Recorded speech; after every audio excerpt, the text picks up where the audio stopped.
ನಮಸ್ತೆ ಎಲ್ರಿಗೂ, ನಮ್ಮ ಚಾನಲ್ಗೆ ಸ್ವಾಗತ. ಆ ಕ್ಷಣದಲ್ಲಿ ಅವಳಿಗೆ ಮೊದಲ ಬಾರಿ ಇವನೇ ನನ್ನ ಗಂಡ ಅನ್ನೋ ಫೀಲಿಂಗ್ ಡೀಪಾಗಿ ಆಯ್ತು. ಮದುವೆಯಾಗಿ ಕೇವಲ 1 ವಾರ ಆಗಿತ್ತು ಅಷ್ಟೆ. ಆದರೂ ಆರವ್ ಮತ್ತು ನಿಧಿ ನಡುವೆ ಇನ್ನೂ ತುಂಬಾ ನಾಚಿಕೆ ಇತ್ತು. ಹಗಲು ನಾರ್ಮಲ್ ಮಾತುಗಳು, ಫ್ಯಾಮಿಲಿ ಮುಂದೆ ಕ್ಯೂಟ್ ಫೈಟ್ಸ್. ಆದರೆ ರಾತ್ರಿ ರೂಮ್ ಒಳಗೆ ಬಂದರೆ ಇಬ್ಬರು ಮಾತನಾಡಲು ನಾಚಿಕೆ ಪಡ್ತಿದ್ರು. ಆ ರಾತ್ರಿ ಮನೆಯೆಲ್ಲ ಲೈಟ್ ಆಫ್ ಆಗಿತ್ತು. ಹೊರಗೆ ಚಂದ್ರನ ಬೆಳಕು ಕಿಟಕಿಯ ಮೂಲಕ ರೂಮ್ ಒಳಗೆ ಬರುತ್ತಿತ್ತು. ನಿಧಿ ಕನ್ನಡಿಯ ಮುಂದೆ ನಿಂತು ಹೇರ್ ಓಪನ್ ಮಾಡ್ತಿದ್ಲು. ಡಾರ್ಕ್ ಬ್ಲೂ ಸ್ಯಾರಿನಲ್ಲಿ ಅವಳು ಸ್ಟನ್ನಿಂಗ್ ಆಗಿ ಕಾಣಿಸುತ್ತಿದ್ದಳು. ಆರವ್ ಬೆಡ್ ಮೇಲೆ ಕುಳಿತು ಸೀಕ್ರೆಟ್ ಆಗಿ ಅವಳನ್ನೇ ನೋಡುತ್ತಿದ್ದ. ಹೀಗೆ ನೋಡ್ಬೇಡಿ ಎಂದು ನಿಧಿ ನಾಚಿಕೆಯಿಂದ ಹೇಳಿದ್ಲು. ಅವನು ಹೇಳಿದ, ಏನ್ ಮಾಡೋದು, ಕಣ್ಣು ಮುಚ್ಚೋದಕ್ಕೆ ಆಗ್ತಿಲ್ವಲ್ಲ ಎಂದು. ಅವಳು ನಾಚಿಕೆಯಿಂದ ಸ್ಮೈಲ್ ಮಾಡಿದ್ಳು. ಕೆಲವು ಕ್ಷಣಗಳ ನಂತರ ನಿಧಿ ನಿಧಾನವಾಗಿ ಹೇಳಿದ್ಲು, ಲೈಟ್ ಆಫ್ ಮಾಡಿ. ಆರವ್ ಅವಳನ್ನ ಛೇಡಿಸುವಂತೆ ಸ್ಮೈಲ್ ಮಾಡಿದ. ಲೈಟ್ಸ್ಗೆ ಭಯವಾ ಅಥವಾ ನನಗ್ಯಾ?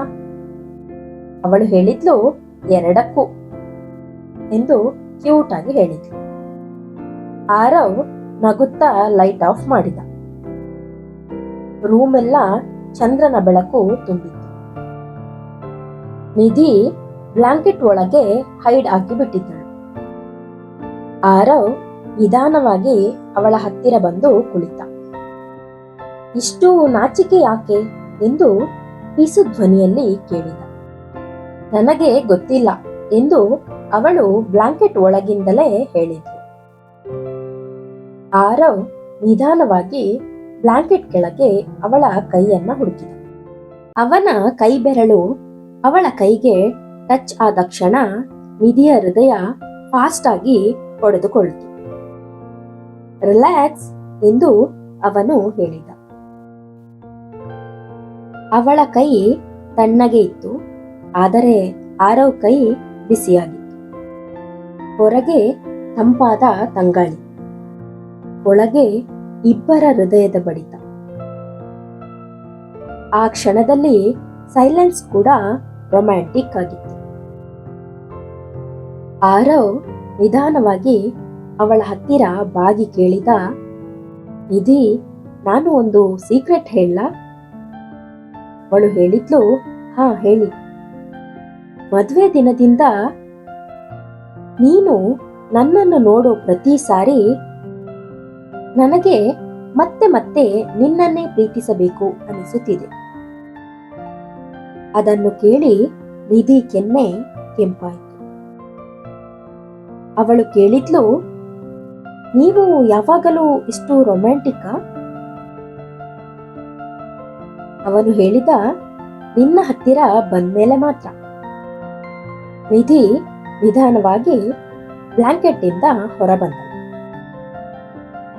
ಇಬ್ಬರ ಮುಖಗಳ ನಡುವೆ ಕೆಲವೇ ಅಂತರ. ಆರವ್ ಅವಳ ಕೂದಲನ್ನ ಕಿವಿಯ ಹಿಂದೆ ಸರಿಸಿದ. ಆ ಸ್ಪರ್ಶಕ್ಕೆ ನಿಧಿ ಕಣ್ಣು ಮುಚ್ಚಿಕೊಂಡಳು. ಅವಳ ಉಸಿರಿನ ಬಡಿತ ಜಾಸ್ತಿ ಆಯಿತು. ನಿನಗೆ ಇವಾಗ್ಲೂ ನಾಚಿಕೆ ಇದೆಯಾ ಎಂದು ಆರವ್ ನಿಧಾನವಾಗಿ ಪಿಸು ಧ್ವನಿಯಲ್ಲಿ ಕೇಳಿದ. ನಿಧಿ ಹೇಳಿದ್ಲು, ಸ್ವಲ್ಪ. ಆರವ್ ಇದನ್ನ ಕೇಳಿ ಸ್ಮೈಲ್ ಮಾಡಿದ. ಆ ಶೈನೆಸ್ ತುಂಬಾ ಡೇಂಜರಸ್ ಎಂದು ಹೇಳಿದ. ಅವಳು ಕೇಳಿದ್ಲು, ಯಾಕೆ? ನಿನ್ನನ್ನ ಇನ್ನೂ ಹತ್ತಿರಕ್ಕೆ ಎಳೆದುಕೊಳ್ಳಬೇಕು ಅಂತ ಅನಿಸುತ್ತಿದೆ ಎಂದು ಹೇಳಿದ. ಆ ಮಾತು ಕೇಳಿ ನಿಧಿ ಕಂಪ್ಲೀಟ್ಲಿ ಬ್ಲಶ್ ಆದಳು. ಕೆಲವು ಕ್ಷಣದಲ್ಲಿ ಇಬ್ಬರೂ ಒಬ್ಬರ ಕಣ್ಣಲ್ಲಿ ಒಬ್ಬರು ಕಳೆದು ಹೋದರು. ಆರವ್ ನಿಧಾನವಾಗಿ ಅವಳ ಹಣೆಯ ಮೇಲೆ ಕಿಸ್ ಮಾಡಿದ. ನಿಧಿ ತನಗೇ ಅರಿವಿಲ್ಲದಂತೆ ಅವನ ಶರ್ಟ್ ಹಿಡಿದಳು. ಆ ಕ್ಷಣದಲ್ಲಿ ಅವಳಿಗೆ ಮೊದಲ ಬಾರಿ ಇವನೇ ನನ್ನ ಗಂಡ ಅನ್ನೋ ಫೀಲಿಂಗ್ ಡೀಪ್ ಆಗಿ ಆಯಿತು. ಆ ರಾತ್ರಿ ಲೈಟ್ಸ್ ಆಫ್ ಆಗಿದ್ದವು, ಆದರೆ ಇಬ್ಬರ ಹೃದಯಗಳಲ್ಲಿ ಮಾತ್ರ ಪ್ರೀತಿಯ ಬೆಳಕು ತುಂಬಿಕೊಂಡಿತ್ತು. ನಿಜವಾದ ರೊಮ್ಯಾನ್ಸ್ ಅಂದ್ರೆ ಟಚ್ಗಿಂತ ಮೊದಲು ಹಾರ್ಟ್ ಕನೆಕ್ಟ್ ಆಗೋದು. ನಾಚಿಕೆ, ಪ್ರೀತಿ, ಹೃದಯದ ಬಡಿತ ಇವೆಲ್ಲ ಸೇರಿ ಒಂದು ಸುಂದರ ರಾತ್ರಿಯಾಯಿತು. ಈ ಸುಂದರ ಬೆಳದಿಂಗಳ ಪ್ರೇಮ ಕಥೆ ನಿಮಗೆ ಇಷ್ಟ ಆಯ್ತು ಅಲ್ವಾ? ಇಷ್ಟ ಆಗಿದೆ ಅಂತ ಭಾವಿಸ್ತೀನಿ. ಇಷ್ಟ ಆಗಿದ್ರೆ ಲೈಕ್ ಮಾಡಿ, ನಿಮ್ಮ ಪ್ರೀತಿ ಪಾತ್ರರೊಂದಿಗೆ ಈ ವಿಡಿಯೋವನ್ನ ಶೇರ್ ಮಾಡಿ. ಸಬ್ಸ್ಕ್ರೈಬ್ ಮಾಡದೆ ಇಷ್ಟೊತ್ತು ವಿಡಿಯೋನ ನೋಡಿದ್ರೆ ಪ್ಲೀಸ್ ಸಬ್ಸ್ಕ್ರೈಬ್ ಮಾಡಿ. ನಿಮ್ಮ ಅನಿಸಿಕೆ ಅಭಿಪ್ರಾಯಗಳನ್ನ ಕಮೆಂಟ್ ಸೆಕ್ಷನ್ ಅಲ್ಲಿ ಕಮೆಂಟ್ ಮಾಡಿ. ಮತ್ತೆ ಮುಂದಿನ ಹೊಸ ಕಥೆಯೊಂದಿಗೆ ಸಿಗ್ತೀನಿ. ಇಂತಿ ನಿಮ್ಮ ಪ್ರೀತಿಯ ಜೀವಧ್ವನಿ. ವಿಡಿಯೋ ನೋಡಿದಕ್ಕಾಗಿ ಧನ್ಯವಾದಗಳು. ನಮಸ್ಕಾರ.